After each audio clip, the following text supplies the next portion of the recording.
to all of you and welcome back to my YouTube channel. So today we'll be completing our chapter number 6, that is life processes from class 10th. So today we will be discussing about excretion. So that is a process. In the last video we have studied that life processes have 4 processes, that is respiration, nutrition, transportation and the last one excretion. तो last के जो topics हैं वो हमने हमारी previous video में complete कर लिए थे। So today we will be talking about excretion. Before that make sure you have subscribe the channel and hit the bell icon for latest update, and if so do watch our previous video for more information. हम क्या जानते हैं, हमने क्या पढ़ा था last topics में कि जो ऑर्गेनिज्म होता है वो अपने गैसियस वेस्ट जो कि कब बनते हैं, फोटोसिंथेसिस और रेस्पिरेशन प्रोसेस के दौरान जो गैसियस वेस्ट बनते हैं उनका जनरेट होता है और वो एक्सक्रीट आउट कर देता है। कैसे? एज अगेन गैसियस फॉर्म में। अब यहाँ पर जनरेट होता है नाइट्रोजीनियस मटेरियल भी। तो वो जो रिमूव्ड होता है उस प्रोसेस को removal of these harmful metabolic waste from the body is called excretion. जो भी नाइट्रोजीनियस मटेरियल होते हैं हमारी बॉडी में से जब वो निकलते हैं तो उस मेटाबॉलिक वेस्ट को जब वो ड्यूरिंग अ प्रोसेस हम उसको थ्रो आउट करते हैं तो उस प्रोसेस को हम क्या कहेंगे, एक्सक्रीशन। और डिफरेंट ऑर्गेनिज्म में बहुत सारी अलग अलग स्ट्रेटजीज होती हैं। यूनिसेलुलर ऑर्गेनिज्म उसकी हम अगर बात करें तो वो अपना वेस्ट सिंपल डिफ्यूजन के थ्रू एक्सक्रीट आउट करता है।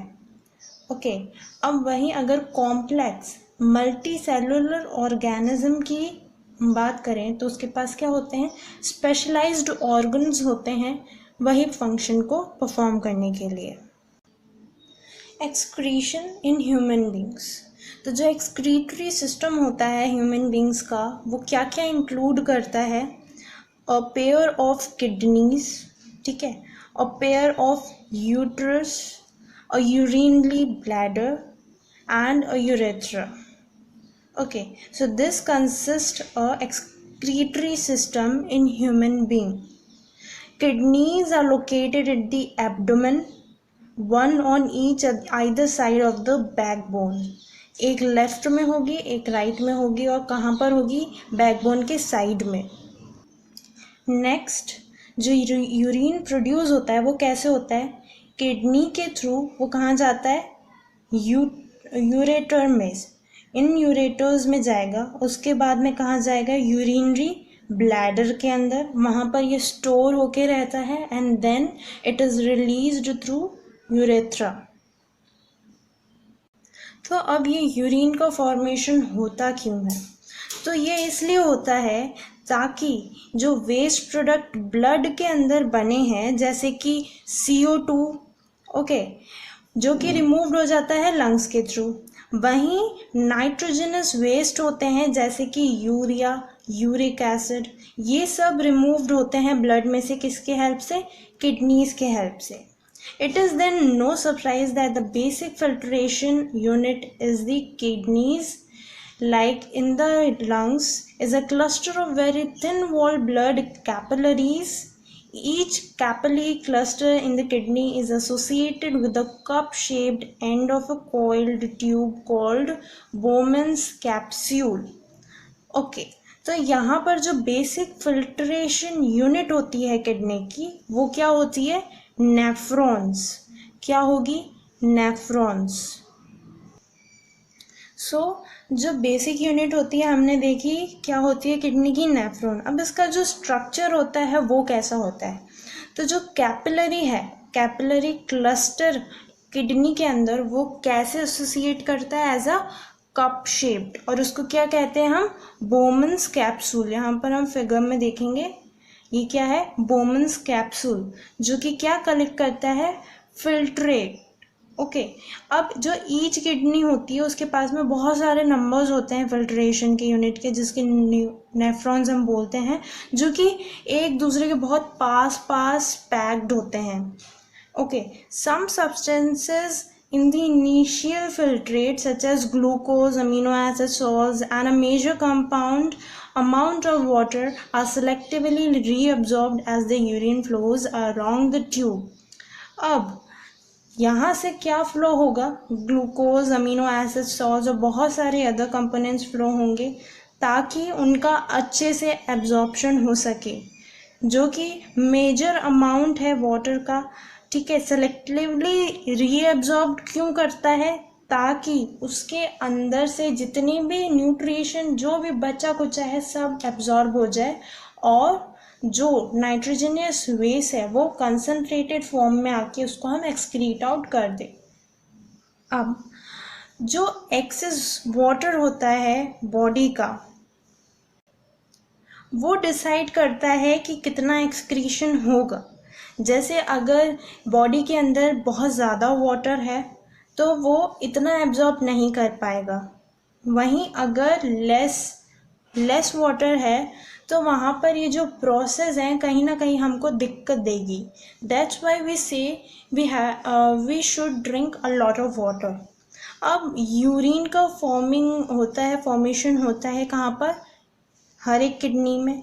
वहीं ये एंटर करता है फिर कहाँ पर, लॉन्ग ट्यूब जिसको हम कहते हैं यूरेटर, जो कि कहाँ कनेक्ट होती है, किडनी से ले जाकर कहाँ कनेक्ट होती है, यूरिनरी ब्लैडर में, जहाँ पर यूरिन का स्टोर होता है यूरिनरी ब्लैडर में. जब तक उसके ऊपर एक एग्जर्ट नहीं होता प्रेशर, जब तक जो यूरेज है वो पास नहीं होता है. तो जो ब्लैडर होती है वो कैसी होती है, ऑब्वियसली मस्कुलर होगी.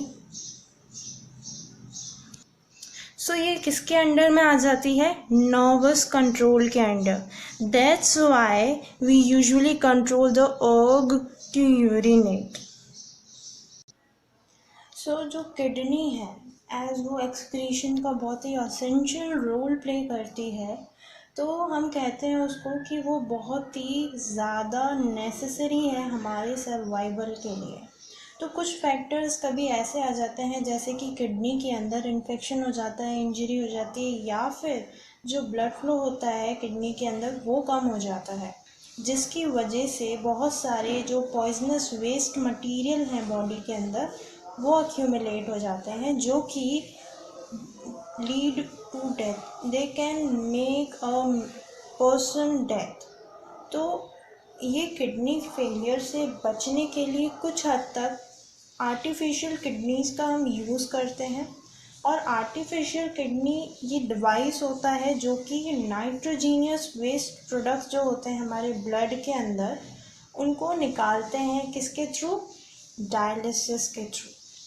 अब आर्टिफिशियल किडनी है वो बहुत सारे, यहाँ पर हम देख सकते हैं it's a process of dialysis, जहाँ पर नंबर ऑफ ट्यूब्स लगी हुई होती हैं जिनके अंदर सेमी परमिएबल लिग्निन होती है, जो कि एक टैंक फिल्ड डायलिसिस फ्लूइड के अंदर सस्पेंडेड होती है.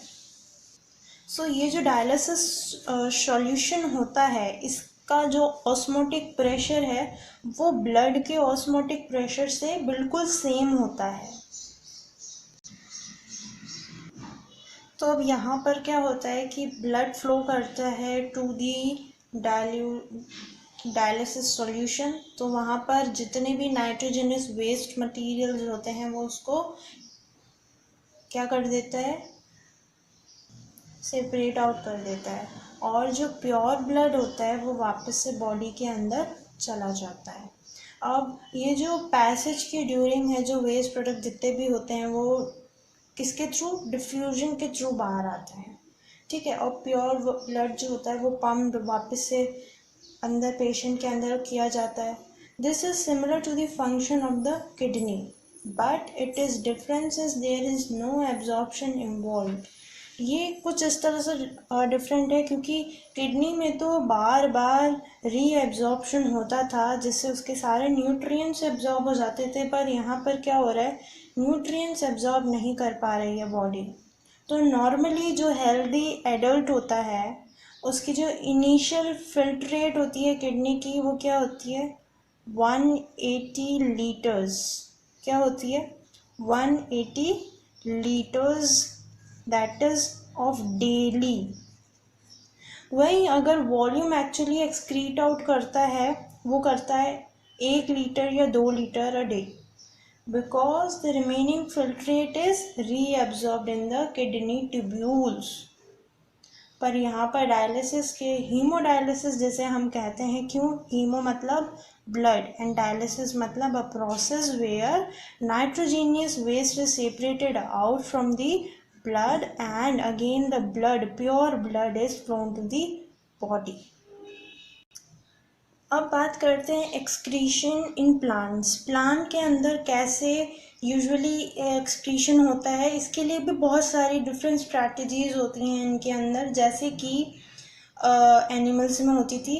तो ऑक्सीजन जो होता है itself can be through as a waste product generated during photosynthesis. So during photosynthesis क्या जा रहा था waste product as oxygen। We have discussed earlier how plants deal with oxygen as well as CO2, that is carbon dioxide। They can get rid of excess water by transpiration। Transpiration के through वो क्या करते हैं excess water का excretion कर देते हैं। और plants use the fact that many of their tissues consist of dead cell, बहुत सारे dead cell भी होते हैं, and that they can even lose some parts of such as leaves fall हो जाती हैं dry होकर। Many plant waste products are stored in the cellular vasculose। Waste product may be stored in the leaves that fall off। Other waste products are stored as resins and gums, especially in old xylem। So plant also excrete some waste substances into the soil around them। So we have completed our chapter, that is chapter number 6, life processes। Next video will be coming soon, so stay tuned with us by subscribing our channel and hitting the bell icon।